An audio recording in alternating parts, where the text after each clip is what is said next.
আসসালামু আলাইকুম ভিউয়ার্স, আজকে চলে এসেছি আরেকটি রেসিপি নিয়ে। আজকে আপনাদেরকে করে দেখাবো ছানার রসগোল্লা। অনেকেই ভাবে যে ছানার রসগোল্লাটা তৈরি করা খুব কঠিন, আসলে একদমই না। আজকে আপনাদেরকে খুব সহজভাবে আমি তৈরি করে দেখাবো। আশা করি ভিডিওটি ভালো লাগবে। আর ভিডিওটি ভালো লাগলে যারা এখনও আমার চ্যানেলটি সাবস্ক্রাইব করেননি তারা আমার চ্যানেলটি সাবস্ক্রাইব করে দিবেন। ভিডিওটি ভালো লাগলে একটি লাইক দেওয়ার অনুরোধ থাকলো। তো চলুন দেখা যাক কিভাবে একদম পারফেক্ট ছানার রসগোল্লা তৈরি করি। এখানে আমি 1.5 লিটার দুধ নিয়েছি, আর দুধটা ফুটে আসলে তারপর আমি ছানাটা কেটে নিচ্ছি। দুধটা ফুটে এসেছে, এখন আমি ছানাটা তৈরি করে নেব। এখানে আমি লেবুর রস দিয়ে ছানাটা কাটবো আজকে, আপনারা চাইলে ভিনেগার দিয়েও করতে পারেন। তো আমি চুলাটা অফ করে দিলাম। এখন আমি 2 টেবিল চামচ লেবুর রস দিয়ে ছানাটা কেটে নিচ্ছি। একটু একটু করে দেব আর নাড়তে থাকবো। এটা খুব বেশি নাড়াচাড়ার দরকার নেই, হালকা হাতে নাড়লেই ছানাটা তৈরি হয়ে যাবে। তো সবটুকু লেবুর রস দিয়ে দিলাম। এখন আস্তে আস্তে দেখতে পারবেন যে ছানাটা কিন্তু তৈরি হয়ে গিয়েছে। এই তো আমার ছানাটা কিন্তু রেডি। পানিটা কিন্তু সবুজ রং হয়ে গিয়েছে, দেখতে পাচ্ছেন। এখন আমি ছানাটা রেডি করে নিচ্ছি। এখানে আমি চালনির উপরে সুতি একটা কাপড় বিছিয়েছি, এরপর আমি ছানাগুলো ঢেলে দিচ্ছি।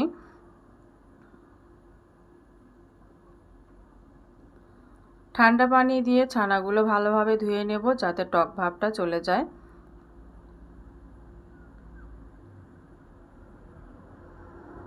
ভালোভাবে ধুয়ে নিলাম। এখন আমি এই পানিগুলো ভালোভাবে ঝরিয়ে নেব ছানার ভিতর থেকে। চেপে চেপে যতটুকু পারা যায় আমি পানিগুলো ঝরিয়ে নিয়েছি। তারপর এটা আমি ঝরিয়ে রাখবো 1 ঘন্টার জন্য।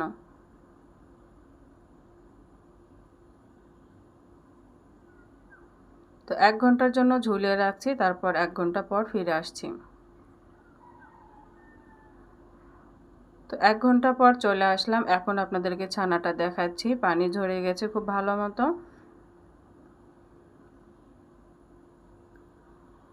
এখন আমি এখানে নেব 2 টেবিল চামচ ময়দা, আর ময়দাটা দিয়ে আমি ছানাটা খুব ভালোভাবে ম্যাশ করে নেব।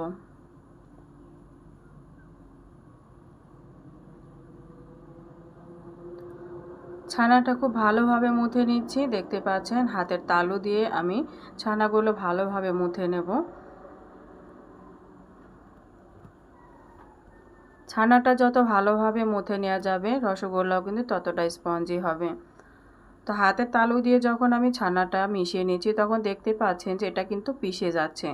এটা খুব ড্রাই করা যাবে না ছানা কাটার সময়, এটা নরম রাখতে হবে, তাহলে কিন্তু রসগোল্লাটা পারফেক্ট হবে। তো আমি 5 থেকে 6 মিনিট কিন্তু ছানাটা ভালোভাবে মুথে নিয়েছি, আর একটা ক্রিম পর্যায়ে চলে আসছে।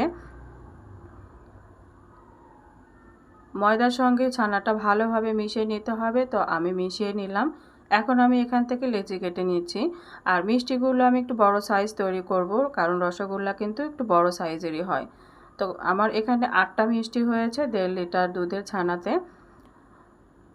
তো এখন আমি মিষ্টি শেপ দিয়ে নিচ্ছি। অবশ্যই খেয়াল রাখবেন মিষ্টির সাথে যেন কোনোভাবে ফাটল না থাকে। এই যে দেখুন আমার মিষ্টিগুলো কিন্তু কোথাও কোনো ফাটল নেই, একদম পারফেক্টভাবে মিষ্টিগুলো আমি তৈরি করে নিচ্ছি। সবগুলো মিষ্টি আমি এভাবেই তৈরি করে নেব।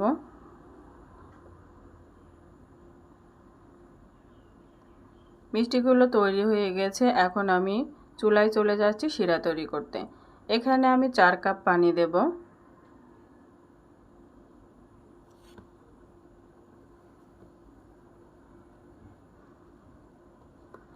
4 কাপ পানির সঙ্গে আমি 1 কাপ চিনি দেব পাতলা একটা শিরা তৈরি করার জন্য।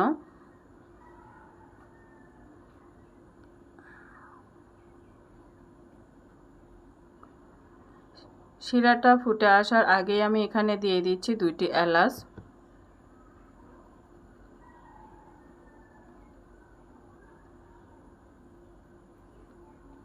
এলাচগুলোর আমি মুখ ফাটিয়ে দিয়েছি। এখন শিরাটা বলক উঠে আসার পর মিষ্টিগুলো আমি দিয়ে দেব।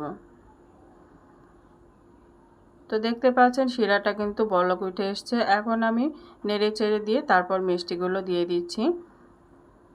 চেষ্টা করবেন যে মিষ্টিগুলো যেটাই রান্না করবেন সেই হাঁড়িটা যেন একটু গর্ত টাইপ হয়, তাহলে মিষ্টির শেপগুলো ভালো থাকবে।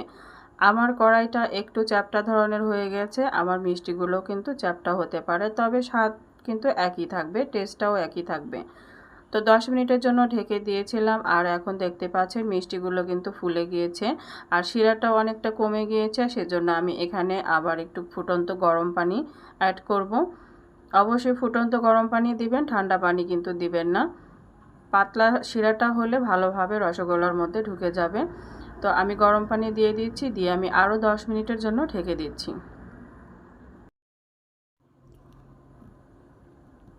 10 মিনিট পর আবার ফিরে আসলাম, আর দেখতে পাচ্ছেন আমার মিষ্টিগুলো কিন্তু ফুলে টইটুম্বর হয়ে গিয়েছে, অনেকটা বড় হয়ে গিয়েছে আমার মিষ্টিগুলো। আমি চুলাটা অফ করে দিলাম, আর এই শিরাতেই আমি মিষ্টিগুলো ঠান্ডা করে নেব। আমি মিষ্টিগুলো রাত্রে বানিয়েছি, এটা আমি সকালে আপনাদেরকে পরিবেশন করে দেখাবো। তো সকালবেলা চলে আসলাম আমার রসগোল্লা নিয়ে। আপনারা দেখে বুঝতে পারছেন কতটা পারফেক্ট হয়েছে ছানার রসগোল্লাগুলো। আপনারা অবশ্যই বাসায় ট্রাই করবেন। তো আমি একটা রসগোল্লা আপনাদেরকে কেটে দেখাচ্ছি, দেখলেই বুঝতে পারবেন যে ভিতরটা কতটা স্পঞ্জি আর জালিদার হয়েছে। আর টেস্টটা কিন্তু হুবহু দোকানের রসগোল্লার মতোই ছিল। এই যে দেখুন ভিতরটা কতটা স্পঞ্জি হয়েছে। তো আপনারা অবশ্যই বাসায় একদিন হলেও ট্রাই করবেন। কোনো প্রশ্ন থাকলে আমার কমেন্ট বক্সে জানাতে পারেন। তো দেখুন মিষ্টিটা কত সুন্দর হয়েছে, এই তো কতটা স্পঞ্জি, দেখুন একদম শিরা ঢুকে গিয়েছে। তো ভালো থাকবেন সবাই, আজকে এ পর্যন্ত, আসসালামু আলাইকুম।